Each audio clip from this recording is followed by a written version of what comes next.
କିଛି ଚାହୁ ନାହିଁ ଖାଲି ତତେ ଚାହୁଁଛି। ଏବେ ଦୀପାଞ୍ଜଳି ତାଙ୍କ ଶାଶୁ ଘରେ ସୁନାନାଖି ବୋହୂ।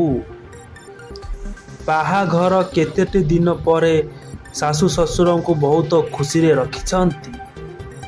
ଦିଅରକୁ ନିଜ ଭାଇ ଭଳି ଦେଖୁଛି। ଆଉ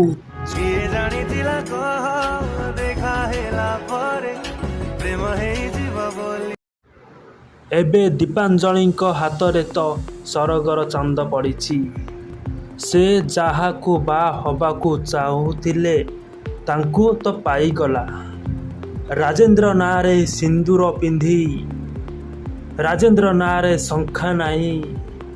ବହୁତ ଖୁସିରେ ଦୁଇଜଣ ଅଛନ୍ତି। ଏତେ ଖୁସିରେ ଯେ ଅଛନ୍ତି ତାଙ୍କ ବାପା ଘରୁ ବି ଭୁଲିଗଲାଣି। ଦିଅର ବି ଏତେ ସୁନ୍ଦର ଭାଉଜଙ୍କୁ ପାଇ ଖୁସିରେ ପାଗଳ ହେଇଗଲାଣି। ମୋ ନାଁ ହେଲା ବବୁଲ ମଲ୍ଲିକ। ମୁଁ ଭାଉଜଙ୍କ ଦିଅର ହେମି। ଆଉ ମୁଁ ଭାଉଜ ପାଇଁ ଏତେ ସୁନ୍ଦର ଭାଉଜଙ୍କ ପାଇଁ ମୁଁ ବହୁତ ଖୁସି ଅଛି। ଆଉ ମୁଁ ଯାହା କାମ କହିଲା ବେଳକୁ ସେ କରୁଛନ୍ତି। ଆଉ ମୁଁ କ'ଣ କହିବି, ଏତେ ଖୁସି ଅଛି।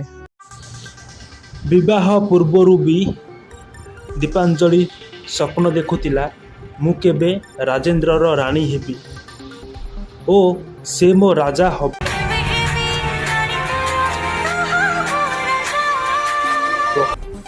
ହଁ ଆଜ୍ଞା, କୁହାଯାଏ ଭଗବାନ ଯାହା ପାଇଁ ଯାହାକୁ ଗଢ଼ିଥାଏ ସେ ତାର ଦିନେ ନା ଦିନେ ଜୀବନ ସାଥୀ ହେଇଥାଏ।